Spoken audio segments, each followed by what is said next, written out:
अस्सलाम वालेकुम नाज़रीन, मां आहियां शुएब अली उमरानी ऐं तव्हां ॾिसी रहिया आहियो BR टाइम न्यूज़। सभ खां पहिरियां शामिल कंदासीं हीअ रिपोर्ट।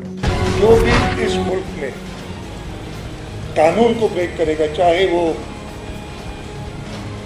कानून के रखवाले क्यों ना हो, चाहे वो अदलिया से क्यों ना हो, अगर कानून को तोड़ेंगे, इस आइन की मुखालफत करेंगे तो हम उनके खिलाफ खड़े, रूल ऑफ लॉ के साथ खड़े हों। सिंध पुलिस का आपने देखा था क्या हुआ। कल एक प्रोविंशियल गवर्नमेंट के अफसर ने भी खड़े होकर कहा है कि जी आप कैसे अपने आईनी हुदूद से तजावुज़ कर सकते हैं, और विड्रॉ करना पड़ा है। धमकी तो आ जाती है, मुझे भी धमकियां आई हैं, नॉट डायरेक्टली। अक्सर कहा जाता है कि इसको हम कंटेम्प्ट में बांध देंगे, तो इस तरीके से मुझे अभी भी एक वाटर से कहता है कि ये इस पर कंटेम्प्ट कर देंगे। तो भाई मैं हर इदारे का, हर आईनी इदारे का उतना ही उसके तकद्दुस का ख्याल करता हूँ जितना मैं अपनी पार्लियामेंट का करता हूँ, असम्बली का करता हूँ। लेकिन मैं भी यही चाहूँगा कि हर इदारा अपने आईनी दायरे में रहे तो बेहतर होगा। सिंध जे वॾे वज़ीर मुराद अली शाह चयो आहे त मूंखे तौहीन जे इल्ज़ाम हेठि गिरफ़्तार करण जूं धमकियूं ॾिनियूं वयूं। इदारा हदुनि में रही कमु कनि त बहितर आहे, जेको बि इन जी भञकड़ी कंदो उन जे ख़िलाफ़ बीहंदासीं। सखरबार जी तक़रीब ऐं हिकु इजलास खे ख़िताब कंदे वॾे वज़ीर चयो त अवाम ऐं वकील बिरादरी सियासतदाननि जो साथ भली न ॾिए, पर कानून ऐं आइन जी बालादस्तीअ जो साथ ज़रूरु ॾिए। पीपल्स पार्टी आइन ऐं कानून जी बालादस्तीअ वारी जाखोड़ जारी रखंदी। वज़ीर आज़म इमरान ख़ान चयो आहे त वफ़ाक़ी हुकूमत सिंध जे ॿेटनि ते कब्ज़ो न, पर सिंध जे अवाम जे लाइ सीड़पकारी करणु चाहे थी। वज़ीर आज़म सां PTI जे MPA हलीमा दिल, खुरम शेख ज़मा, फिरदौस शमीम नक़वी ऐं ॿियनि मुलाक़ात करे सिंध जे सूरत हाल बाबति ॻाल्हियूं कयूं। वज़ीर आज़म पारां पार्टी अॻुवाणनि खे सिंध में पीपल्स पार्टीअ खे टफ टाइम ॾियणु, सिंध हुकूमत जी करप्शन खे अवाम आॾो वाइको करण जी हिदायत। परॾेही वज़ीर शाह महमूद कुरैशीअ चयो आहे त कराची वाक़िए जी जांच हलंदड़ आहे। जांच मुकमल थियण बैदि हक़ीक़तूं साम्हूं अची वेंदियूं। सिंध में पीपल्स पार्टीअ जी हुकूमत आहे, उन करे बिलावल भुट्टो ज़रदारी दबाव में हुयो। इस्लामाबाद में मीडिया सां ॻाल्हाईंदे शाह महमूद कुरैशीअ चयो त नवाज़ शरीफ़ खे इंसानी हमदर्दीअ जे बुनियाद ते इलाज लाइ ॿाहिरि वञणु ॾिनो। बरतानिया सां जवाबदारनि जी हवालगीअ वारे मुआहिदो न थियल आहे। नवाज़ शरीफ़ खे पाण मुराद वतन वापसि अची केसनि खे मुंहुं ॾियणु घुरिजे।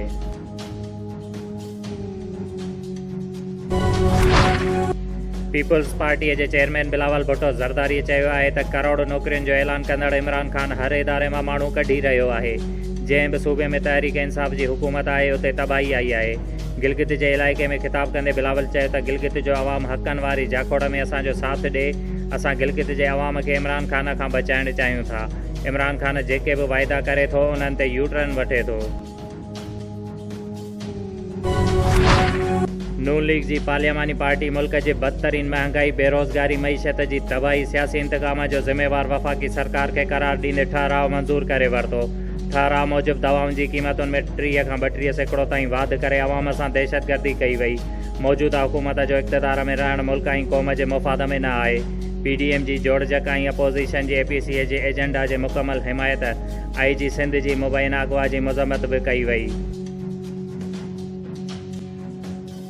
कराची में हुआ है, उससे ये पता चल गया है कि हुकूमत में असल में कौन है। तो इमरान खान तो हुकूमत में है ही नहीं, उसको तो एक डमी बना के कुर्सी पे बिठाया हुआ है। 2, 3, 4 बड़े बड़े लोगों की लड़ाई, उसमें इमरान खान कहीं भी नहीं है भाई। कौम को बता दिया कि स्टेट अबव स्टेट क्या होती है, कौम को बता दिया कि हुकूमत से ऊपर की हुकूमत क्या होती है। जिस तरह हुकूमत बनी गाला में छुप के बैठी है, जिस तरह इनकी हवाइयाँ उड़ी हुई हैं, मैं तो ये समझ रही हूँ कि ये शायद जनवरी से बहुत पहले चलती बने।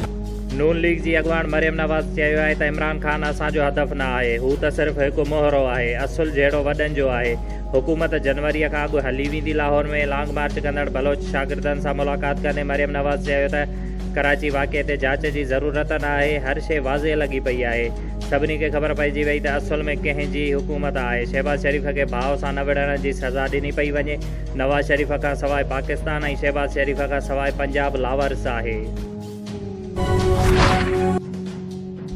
वफ़ाक़ी वज़ीर शिबली फराज़ चयो आहे त नवाज़ शरीफ़ खे 15 जनवरी ताईं वापसि आणे ॿीहर कंहिं जेल में विझंदासीं। वज़ीर आज़म इमरान ख़ान करप्ट टोले खे न छॾींदो।